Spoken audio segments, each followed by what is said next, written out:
there around the world. You're finding us at goodlifetelevision.org. We can see that. We're so grateful. I think we've been doing this about 1.5 years. And I checked the other day, I think there's about, goodlifetelevision.org, I think about 80 to 85,000 of you have found us there from like 100 countries. It's amazing. So we welcome you, we bless you, and we're here to talk about the good stuff. We're dwelling on the good stuff. And boy, do I have a good guest today. Father Larry Gosselin is with me, Father. Dean, it's just such a joy to be here and to promoting the good life, all that you represent, and you do that so well. Thank you. It's such a beautiful way you represent such Thank goodness to everyone. Well, you too. Father Larry, I want to introduce you just for the people that are watching outside of Santa Barbara. A lot of people in Santa Barbara where we're sitting know Father Larry, but he's a Franciscan Friar of the province of St. Barbara.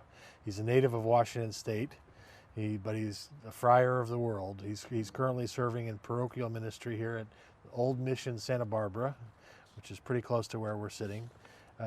Mission Santa Barbara is the 10th of the 21 Alta California missions. It was established in December of 1786 by the Spanish Franciscans. It's the longest running active mission and is home to a community of Franciscan friars. And Father Larry's known in our community. He's beloved in our community.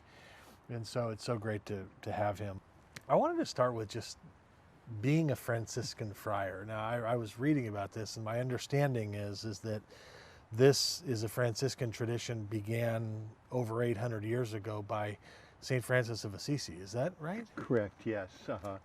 Francis of Assisi, or Francis Bernardoni was his family name, lived in Assisi, was born in a very wealthy family, and then decided to give that all up to follow Christ completely. And so he gave up everything, shed everything that he owned or possessed, and took the life of a poor person, and so followed Christ in a life of poverty and simplicity, but also joy and peace. He was a real instrument of peace to everyone that he met. Fascinating. So that's the lineage kind of this. For 800 years, there's been folks that have committed to this life. Yes, we're a worldwide order, and there's probably about 40,000 of us through the world. So there's 3 branches of the Franciscan family, what we call it, and we're one of that. We're the original root of going back to Francis himself. So, wow. And Francis never intended to start an order. He just intended for himself personally to follow Christ. And then people were attracted to him and came to him and wanted to join him. So he had no intentions of starting anything. Isn't that amazing? I think this is the same with Jesus. He didn't intend to start a religion. Yes. But yet people followed him because of, it's amazing people like that when they do something and it's bold and it's courageous and it's beautiful, how it attracts others. Doesn't it? It's so attractive. Yeah. People want to come and follow when they see the authenticity of a life, especially a life shared in Christ, but anyone of goodness.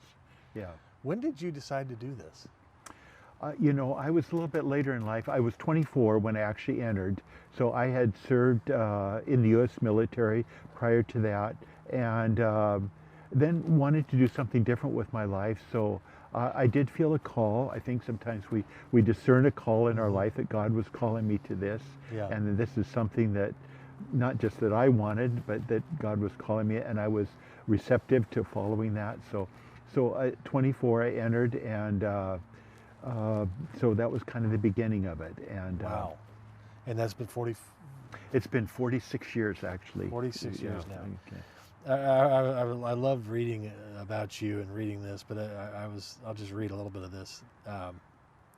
As minister, he's experienced Christ on the streets with the homeless in Seattle, on Indian reservations of the Southwest, among indigenous people of Mexico, alongside the poor of India, and then parochial ministry in varied settings.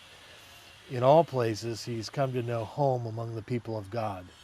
Love for life's adventures and faith has taken him various places. It's been an adventure, hasn't it? It's been an incredible adventure. I would have never imagined this for myself as a young man, that this is where I would be in this point in my life and through my life. So, yeah. So as Franciscans, we choose to serve the poor. So we have a special outreach to the poor.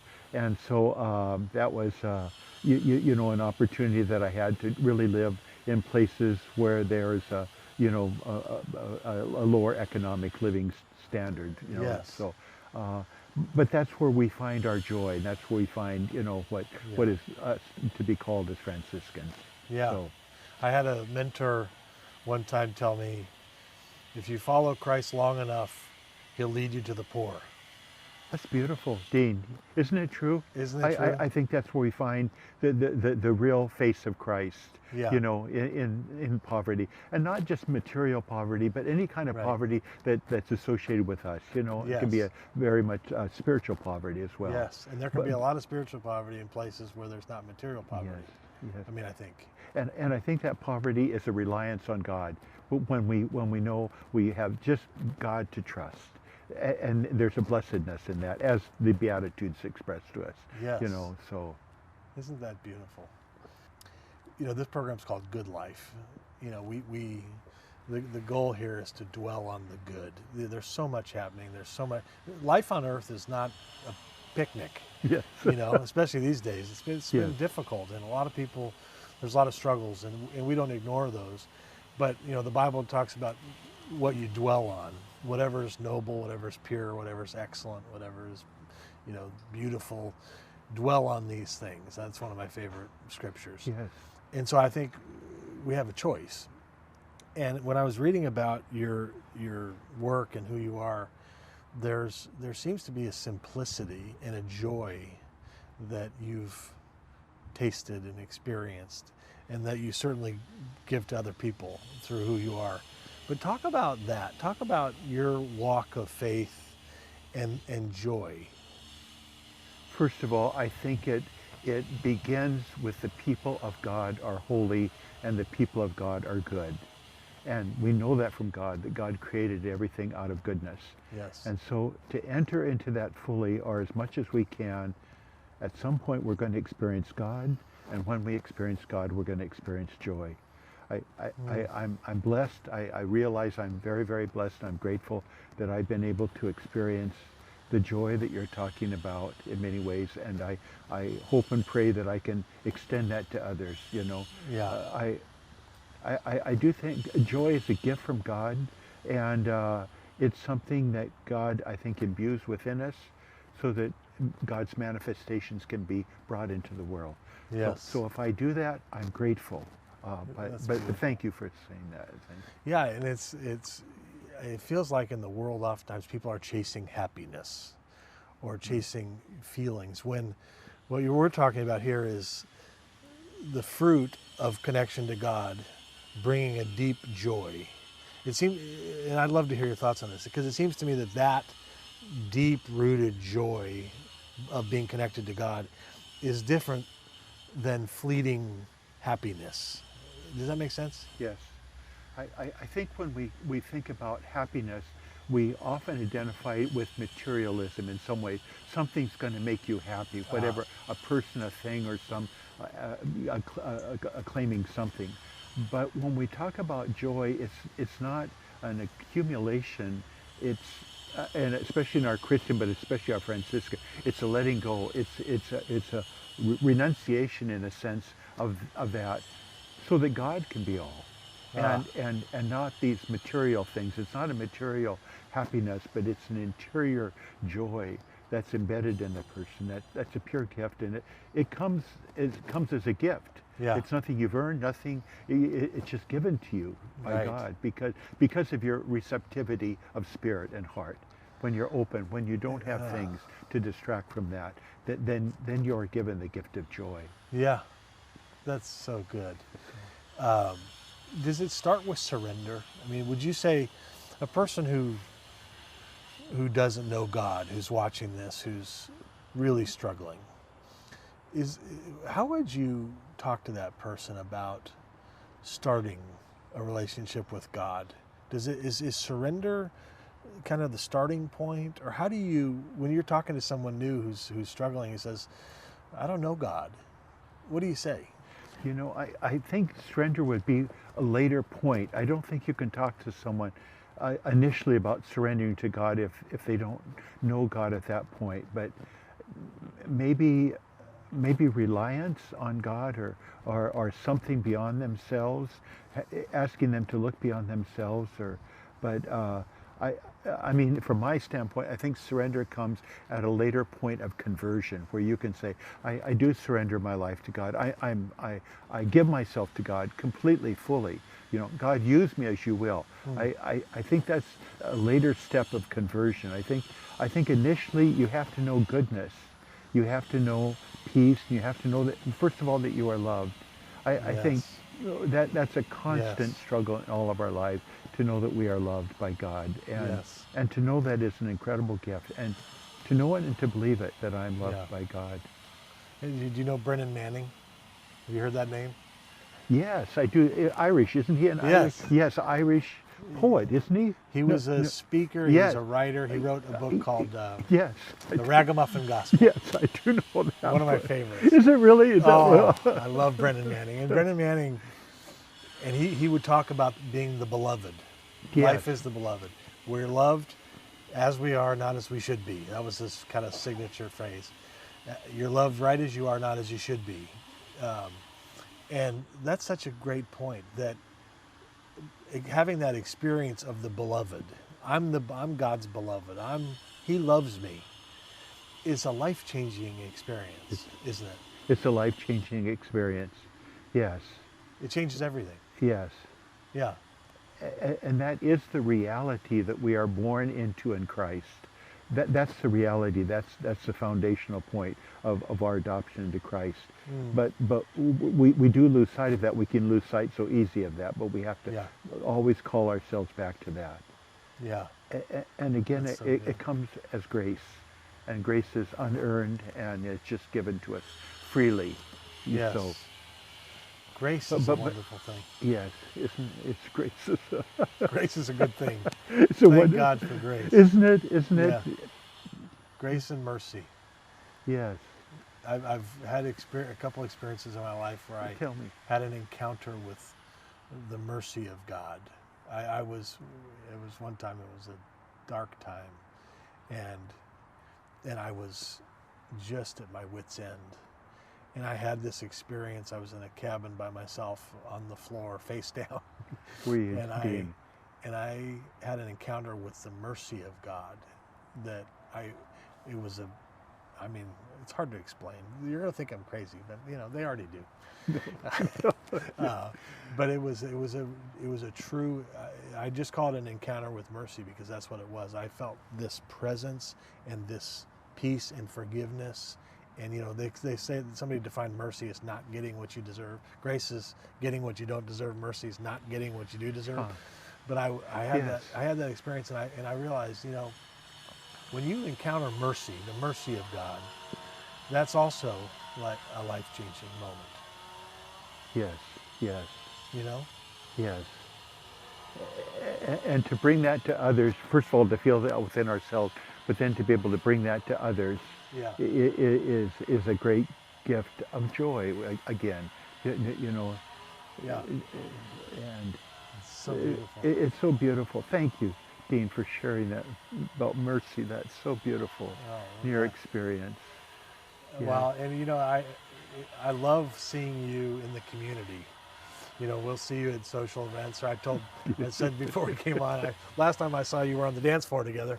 But I love that you're out there, you're with the people, and you're so beloved. I just love that you're out. I don't know if all friars do this, but I haven't seen many. But you're right with the people, aren't you? First of all, Dean, I love Santa Barbara, and I love this community. This is an incredible community. We have something here that's very, very special, and I think we use it well. I think we use it very, very well. So it's a great joy for me to be out in the community with this wonderful people here. I'm probably a little more extroverted than maybe some friars in that regard. It's good. We need extroverted friars. But I think the Franciscan community has told me, Larry, just be who you are. In fact, Yeah. when I was initially asked to come here, I asked, why are you sending me to Santa Barbara? And they said, Larry, because we want you to spread your wings and fly, and we want you just to be Larry in Santa Barbara. And I said, I can do that. I love it. I love it. I want to talk about a couple of your books. You've done writing, you've done poetry, and this latest book, Landscapes, Ballad of a Franciscan Troubadour. What a fantastic title is Father Larry's latest book. This is kind of a memoir. Tell us about this.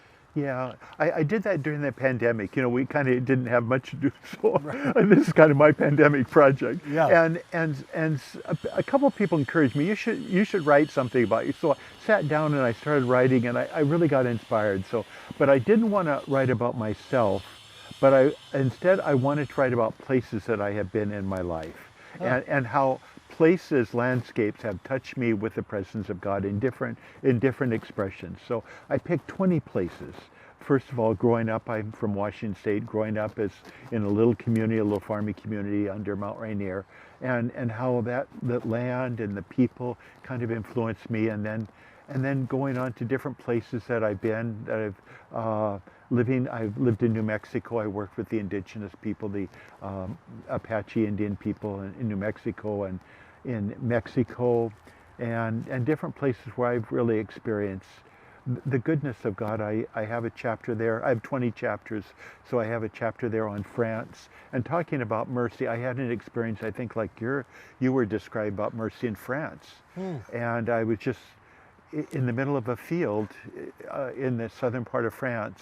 It was in a place called Lourdes, which is a sacred shrine for us Catholics. I had an overwhelming sense, I think, like you described, of the mercy of God, and Really? it came to me, and it was life changing. It was life changing, and at that point, I knew my life had changed, and I knew my life had been given to me as a gift, and I knew that I had to give this gift back to others, and that was incredibly freeing, Yeah. and energizing from a spiritual standpoint. So that's in here. So Yes. 20 landscapes, 20 places that Father Larry's been. Father Larry Gosselin's latest book. Talk about your experience in India and Mother Teresa, and I saw this other.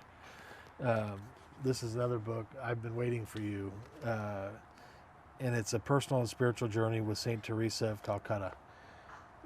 Tell us about that. So it's kind of a long story, but I had a premonition, if you would, that somehow I was to go to Calcutta, India, and to assist Mother Teresa of Calcutta. I never thought how that would happen, but anyway, it ended up happening, and I did come to the door of the Missionaries of Charity there in Calcutta, and this little old sister came out to greet me, and I actually didn't recognize her at first, and then it was Mother Teresa, and she said to me, "I've been waiting for you to come." So that was the title of the book, and I had the opportunity of growing very close to her. She was sick at the time, and that was part of my premonition, is that she was sick, and somehow I was to be at her side, and that's actually what ended up happening. And so we grew very close during that time, and she went into surgery, and the doctors actually thought maybe she couldn't survive the surgery, and I was with her in hours, minutes before the surgery, and gave her the sacraments of the church, confession and the anointing of the sick, and Oh my goodness. and so we just had a very, very special friendship and a bond. We remained close, very close friends after that, after I left, and we used to talk on the phone probably once a month. We would call each other, and when she died, I was heartbroken. I heard it over the news. Mother Teresa just died, and I immediately knew I needed to go to Calcutta. I was in New Mexico at the time.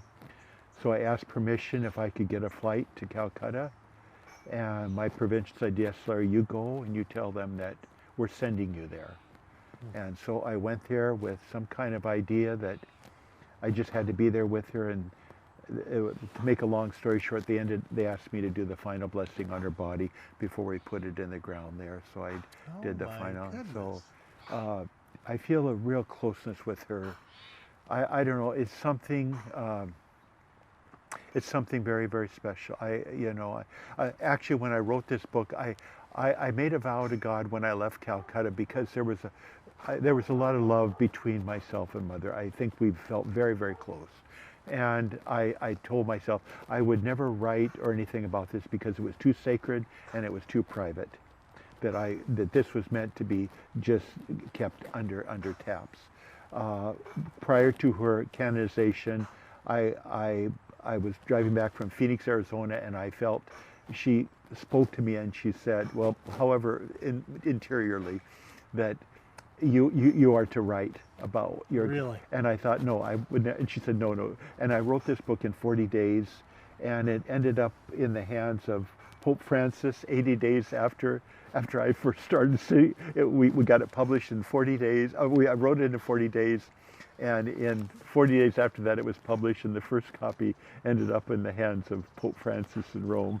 No way. So there was something kind of, it's been translated into Spanish and also Polish, and we're trying to translate it into Hindi. And we're not making money. All the money goes to the Missionaries of Charity, so it's not like a money making. Yeah, but it's just, wow. It was my way of honoring her and my remembrance of her. Wow. So, we had some very intimate conversations in the course of my time with her. What did you talk about, if you can tell us? Some of it was kind of just ordinary. She would come in. I had a little room off the chapel there, and they would bring breakfast in to me in the morning. The sisters. She would come in and say, "Do you mind if I sit down and have breakfast with you?" Sure. So we would sometimes just talk about the day, and it was the simple little things, and then Wow.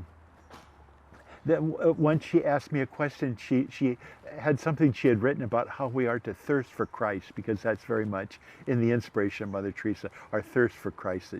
And she showed me something she had written, how we are to thirst for Christ, and she said, "What do you think of that?" And I said, "Oh, it's very beautiful."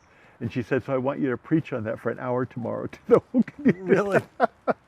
So I had a date to prepare this. Oh my goodness. Anyway, so we kind of talked about different things. Just Wow. we actually talked a lot about her health, because I felt I was sent there to encourage her to go forward in her health, and I felt I had a purpose there.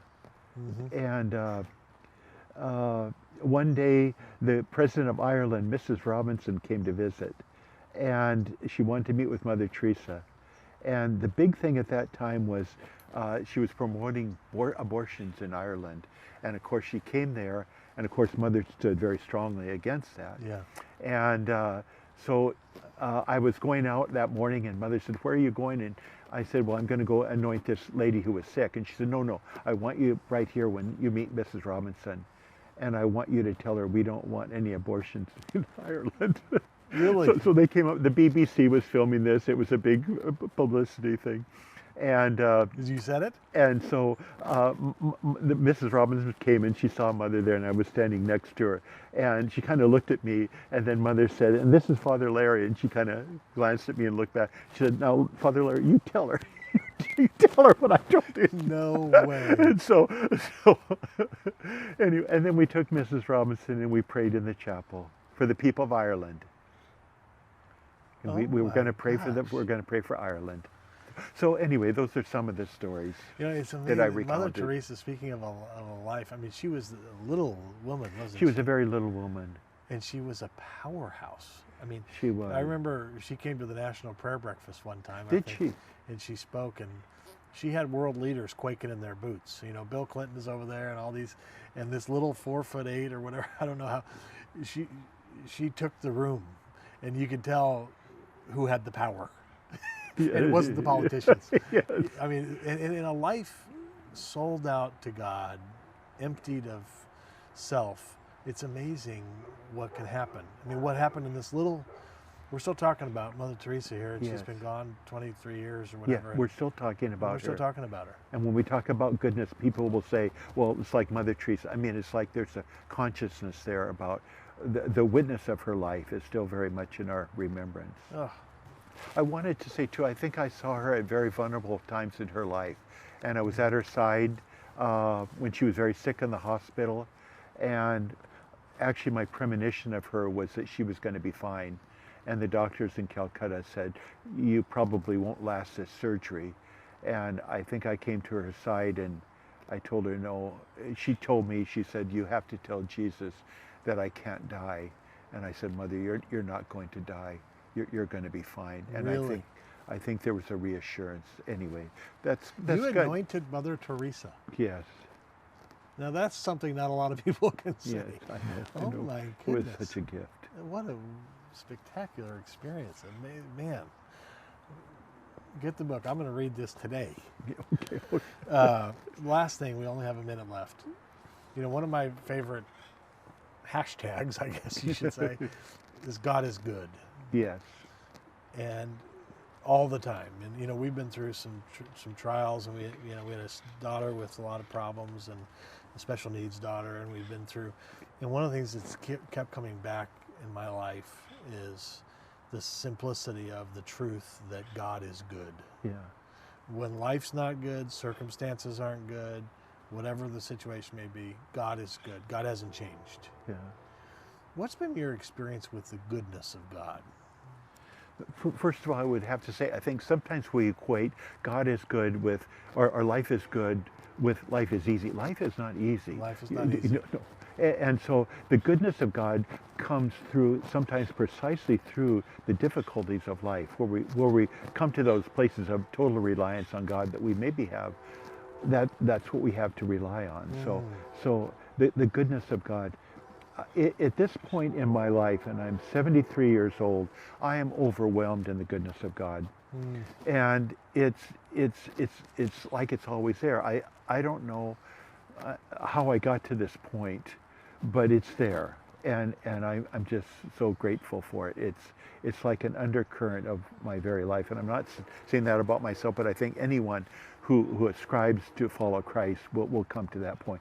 But it doesn't mean life is easy, and we certainly see so much in our world today that is disconcerting. I mean, you know, it's not that life is easy, but there is a goodness.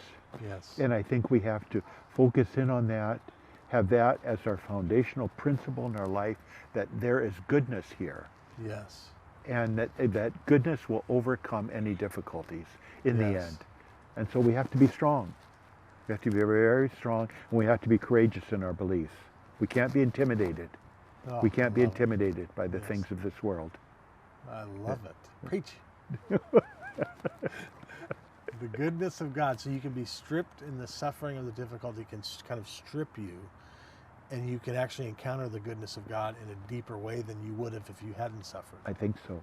I think you can encounter that goodness in a deeper way. Yeah. And I think God does that to us. He tears away different layers where we can go deeper and deeper into that great mystery. That is the foundational point of our life, you know, Yes. that there is goodness. But we have to be stripped, and we have Right. to be willing to be stripped. Right. And it's going to come at a cost. It's not going to be free, Yeah. but it's going to be an overwhelming gift. That's beautiful. We're going to have you back. Oh, I'd love that. I would love that. That'd be Dean, great. and it's a privilege to be with you, a Thank man of great, great faith, and Thank I respect you greatly. Thank you Appreciate for all that you represent and all that you are. Thank you, sir. It's great to be with you. Great to be with This you. has been really fun. I love this. We'll see you next time.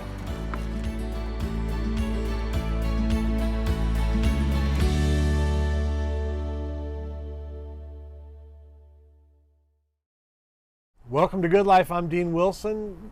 Great program today. Jacob Allio is with me. He is the director of Santa Barbara Artworks, which is a program that helps people with special needs and challenges do art. It's a great program. He's a great guy. You're going to really enjoy it. Jacob Allio, The Good Life, is next.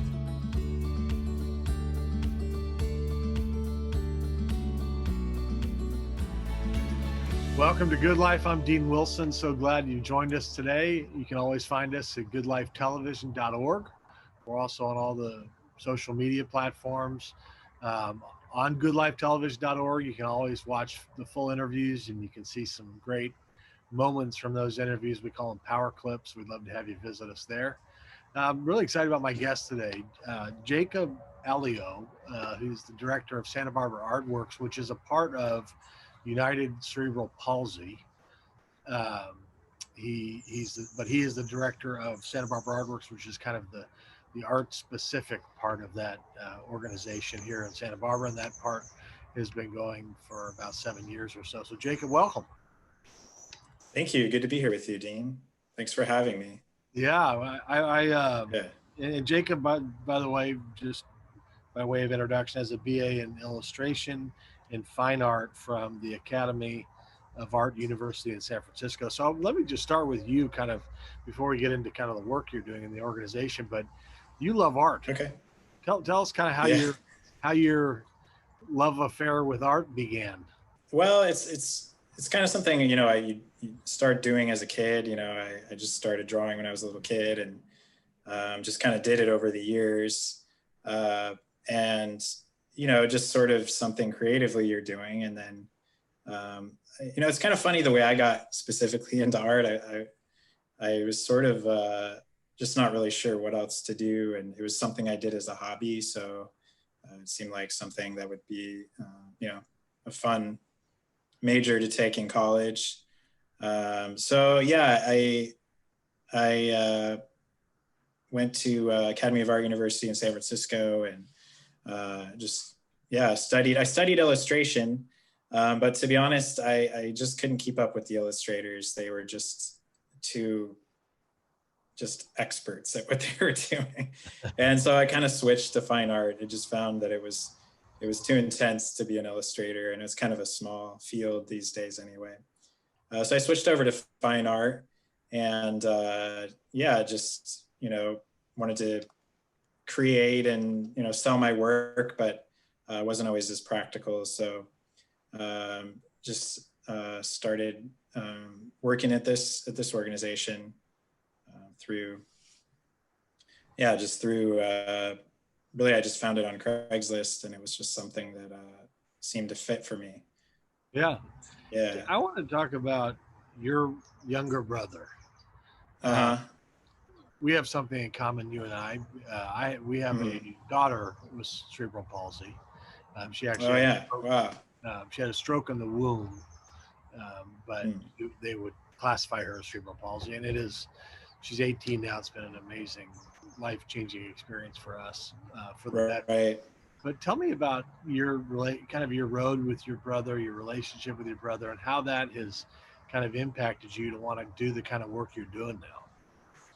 Yeah, I mean, it's interesting actually, even connecting this with our first question about me getting into art, because they're sort of connected in a kind of a difficult way in some ways, but also, it's just interesting, God has a plan for your life, and you just never know what he's going to do. Right. And even before you kind of even know him or realize it all kind of weaves together. I was, my brother, he's my little brother, and he's 10 years younger than me. And so, when you're a kid, you don't notice as much, I think, the difference. When I reflect now on how it's impacted my life, I think I definitely noticed the difference more. But, when you're kids, you just sort of, it's your brother, he has cerebral palsy, and it's just part of your life. But for me and my brother, my older brother, we were homeschooled. And so it was really difficult for my parents to, homeschool us and have my brother with cerebral palsy. So I would say partly that's why by default I sort of got into art, because we just had a difficult time actually doing school. My mom had a hard time trying to take care of my brother and us. And I really, I didn't even really graduate and got my GED when I was 20, just on my own. And so I kind of felt undereducated, and I felt like, well, I can do art. So actually, really going back to our first question, that's kind of how I ended up there. And I never thought in my head, it's because my mom had a hard time with my brother, and thought about that at the time. But later I realized, how much, having a brother with cerebral palsy impacts the whole family. And, I'm so thankful for my brother. He's, made it something for me that being around people with disabilities is a normal thing. And also I see that for many, it's not. And so, people that have gotten to know me and my family and my brother have become good friends with him. And even since they were kids, I have some friends, and I find that it's helped them to kind of adjust to being around people with disabilities. Because I think a lot of people they're not weirded out by it or anything. It's more just, they don't know how to interact. Right. My brother, he can talk. Some people with cerebral palsy can't. You might think he can understand, but he understands everything. And so, I understand people approach him and sort of, they don't know what to say or what he's understanding. But I think it's having a brother with cerebral palsy is just, it's really impacted my life. And of course, in negative ways and positive ways, not to say I would trade it for anything. I love my brother. But it's just how it is. We live in a broken world, and it's a difficult thing. And there's a lot of beauty to it, having a brother with cerebral palsy, but it can be hard for the family, especially. And I think it's one of those things that's really important for people to, come alongside families that have Yes. those with special needs, to really realize, how much it's needed to support them. Yeah, totally agree. So, yeah, so I would say, going back to how that brought me to this job, well, I had gone to art school, and then I had a brother with cerebral palsy. So outside of when I finished school, I was looking for work. And I just found this job that was teaching art to adults with developmental disabilities and running the gallery. And I was like, wow, this is great. So, I applied for it. I had never, it was sort of a director job too. So I just was like, well, I don't know if they'll hire me, but our director just really took a chance on me because I didn't have experience beyond art. And, she really took a chance on me. So I was really happy for that. And I've been with them for about 4 years, almost 4 years now. And, I think my brother helped me get this job without doing anything, just having him as my brother. Right. Which Right. is great, so Right. yeah. What's his name? Noah. Yeah. Noah. Yeah, I'll actually show you. I thought you might be interested in this. I'll show you a painting I did of him. I love it. Yeah, kind of captures how his joy. Right. So, I love. Isn't that? Well, you understand. Isn't it amazing the joy? I'm just glad you used that word. There is such a, and I mean, it's not always the case, but I mean, it just, in my experience, the profound, pure joy that a lot of these special needs folks have is just magnetic, isn't it? Yeah, it is. And I'll tell you a funny thing, even relating to art. I kind of go back and forth with art because I know it makes you, it can be happy at times, but the reality is it's kind of frustrating too.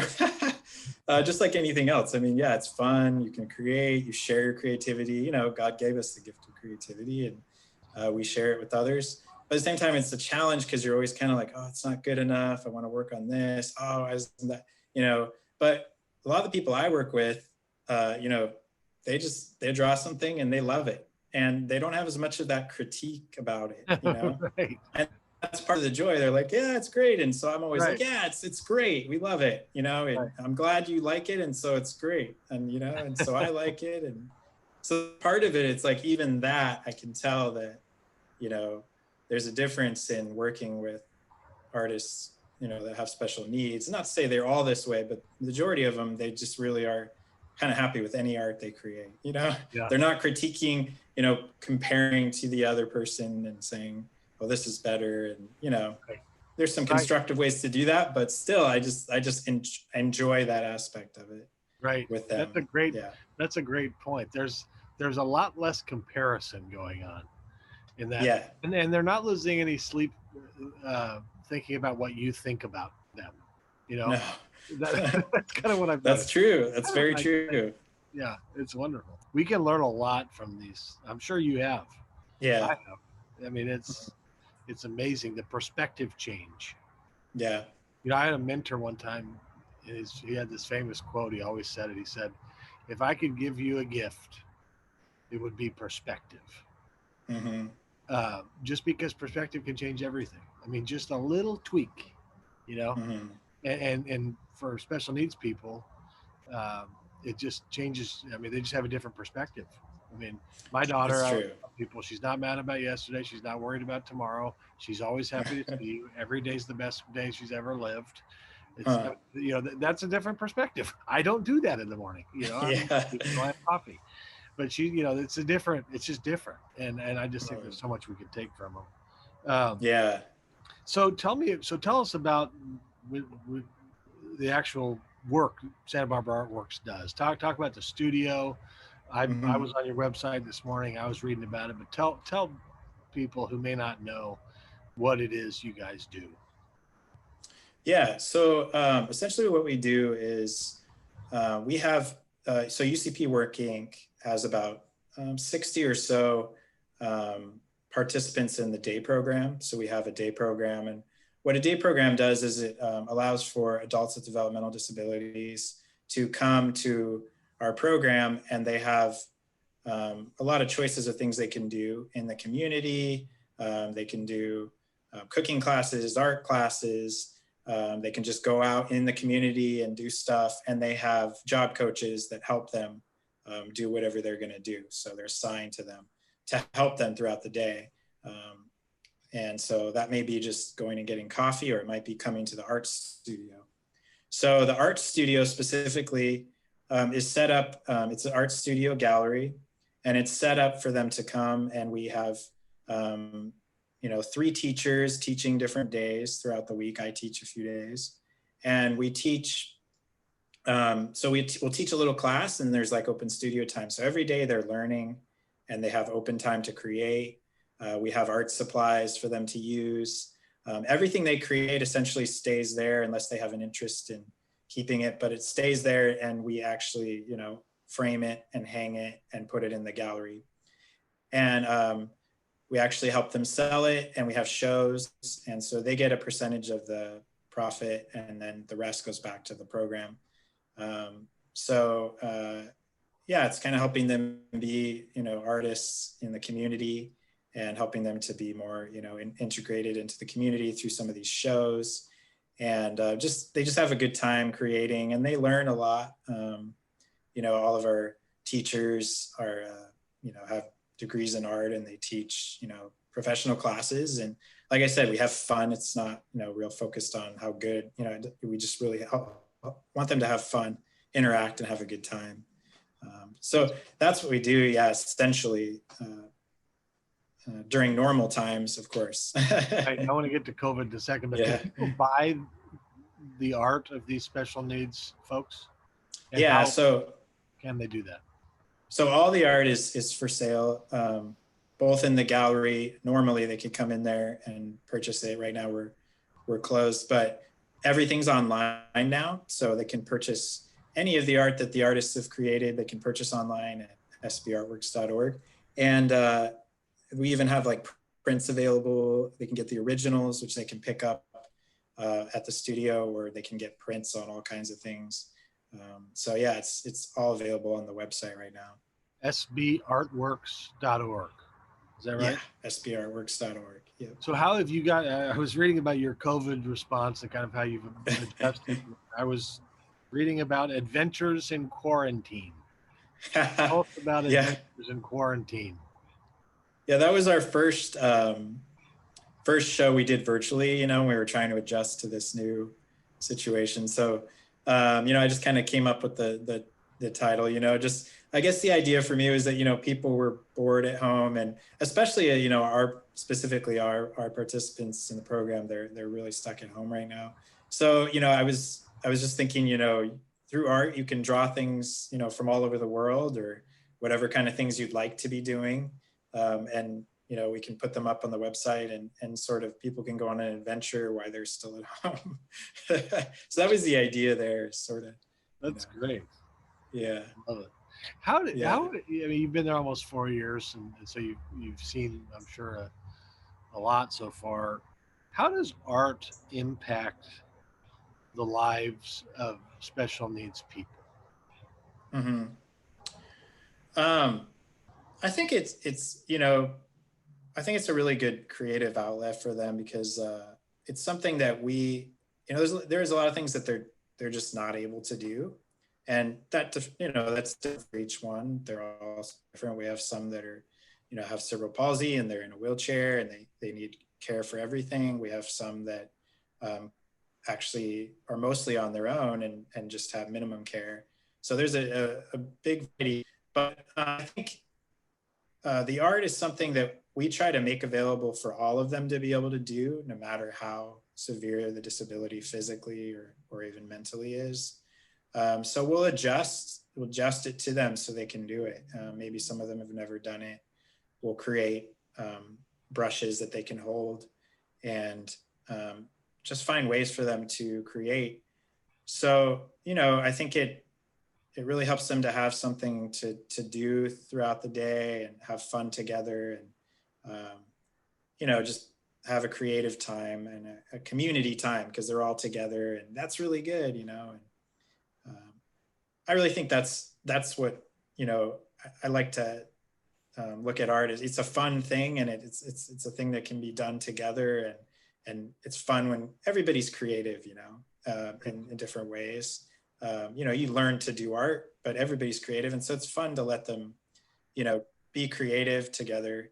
I always say like art has its place. But I don't feel like it's what, saves them or, does everything for them, but it's a gift, that God's given us, and it's something fun for them to do together.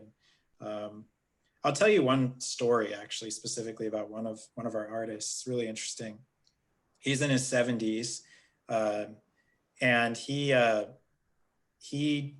draws people, places, and events from his life, from different times of his life. So if he met you, Dean, he would draw you with somebody he met 20 years ago doing something in a place he was in 30 years ago. And he'll do that constantly, and he doesn't just do it when he's with us. And that's how he kind of communicates with people. He'll draw 20, 30 of these in an hour, and he'll just come up and show you them all. And it's really interesting because he's got 70 years of, history of that. And you can't really have, you can have a pretty good conversation with him, but it's mostly difficult to have a conversation with him outside of him showing you those drawings. And so I think for him, it's really been a helpful thing because he's been through a lot and been in 70 years of having a disability. It didn't used to be as inviting. He was in some difficult situations, but for that, and we had a show for him last year. He had his own show, so his own show last December actually, and it highlighted all of his art that he's created. We put it all over the walls.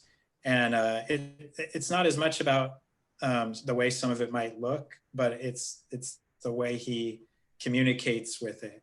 So for him, it's like a visual communication device. And that's something he brought to it, so we didn't teach him that. But so, I think it's a way for them to have just another outlet, a fun community thing to do, to communicate with each other, have fun together. And I think they really enjoy it. Some of them that never created, we had them start creating, and now they love it, That's great. And it's not to say that, again, they may not do the best art, depending on, the person, but Right. they're having so much fun. So it's great. That is great. Yeah. So sbartworks.org, I'm assuming people can donate to you. They can buy art from your resident artists. This is a fabulous program. And Jacob, I was reading a little bit about you this morning. I know you're a person of deep faith, aren't you? Yeah. I can see it all over your smile. That's great. So we're going to get along. We've never met till this interview. Here we are on TV, but I can see it in your countenance, which is awesome. How did you talk about your faith journey just a little bit, if you would? Yeah. So actually, I grew up, like I said, in a home where my parents went to church when I was a kid, a Christian family. but I think it really, we had some difficult situations. One was, I had another brother that was born and he only lived a few days. He had Down syndrome. He had issues with his heart and he died after a couple of days. And then my brother was born with cerebral palsy about a year later. And so, you know, we were little kids. I was about 7. And a lot of difficult things in our family led us to where my parents weren't going to church and, you know, and just not reading the Bible and nothing's of God in their life. And so we grew up in a home where it was just, you know, kind of, it was a good family and stuff, but we didn't have really the teachings of Christ, the teachings of the Bible in our life till I was much later. And my family just sort of walked away from everything. And then, you know, I was in San Francisco and, you know, I had a life of just living. I was just kind of living for fun, living for experience, for, you know, from 17 to 27, just living kind of in San Francisco and just with friends, doing the party thing and just being young and just, you know, going to school and everything. But for me, it was about experience and friends and accomplishment. And those things I found to be empty. And through a series of things God did, just got sick once during finals. And I worked really hard to get to school, you know, got loans after working a lot of years, and just, it was difficult and just felt the weight of the world trying to get there. And it was my dream to get to San Francisco and to go to art school. And I did it, I made it there, you know. But then I felt kind of really empty and even more empty than even earlier times in my life when I was discouraged and trying to get there. And I didn't know why. I was like, why am I not happy? I have everything I kind of want. You know, I'm going to college in San Francisco and art school as an artist. I made it.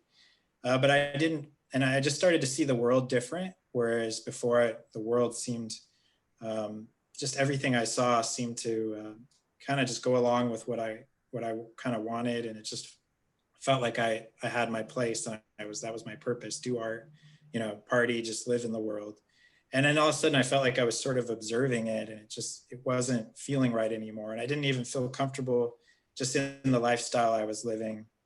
And so I actually had some dreams of just dark dreams of, you know, visions of hell and things like this. And really cried out to God. You know, during this time, my mom had really started talking to me about Jesus again. And I was, you know, sort of reluctant. All right, I'm a good person. Just leave me alone. You know, I know what I'm doing. I've made it to school. I'm doing good, you know, and, you know, I didn't understand what she was telling me. I think at the time I didn't have the understanding. And, you know, a bunch of things happened. Long story short, things kind of fell apart in my life and I actually had to leave San Francisco. Couldn't afford to keep going to school. And I had to come back down here actually to Ventura. And right at this time, my cousins wanted me to do an illustration of the Throne of Grace from the Book of Revelation. He's a Christian and I didn't even know what that was at the time. So I was like, okay, what is that? You know, where is it? And so I was like, yeah, I can do that. And it's Throne of Grace. And I'm like, this is really hard. That's throne, you know, it's God's throne. Like, how does it look? What is the throne? And so I don't know. Yeah, I don't know. You know, I just kept drawing it. And I started to feel like, okay, so if this throne of grace is real, if the Bible's true, then that means that, you know, one day I'll go before this throne. And if it's real, which I didn't know till I was like, is it? What will I say to God? Like how, you know, what's important to God? And was it that I accomplished a bunch, went to college and, you know, did some good things or, you know, had a lot of fun. I just didn't know what was important to God. Like I knew what I thought was important just based on my experience, but I didn't know what was important to God. So I just really started to think about that and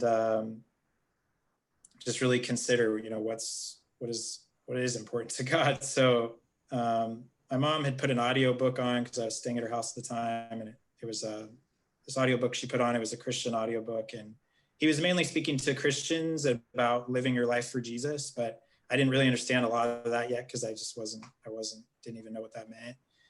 But one thing he told me about was that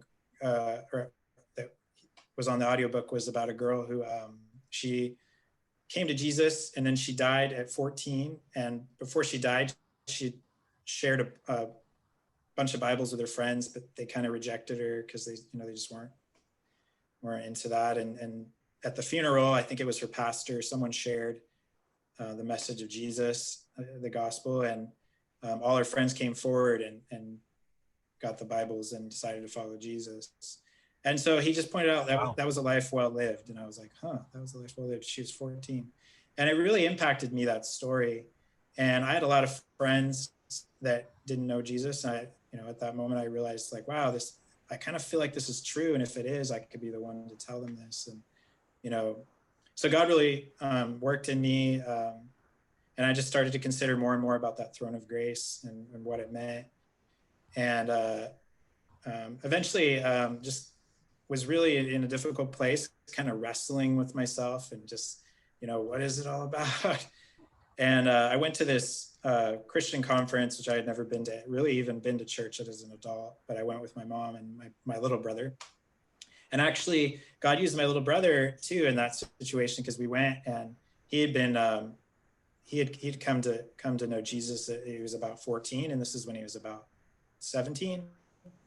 So we went to this conference, and there was a time of worship, and there was songs playing, and I saw everybody, worshiping, and that was new for me too. I had never really seen that since I was a kid, which you observe it different then.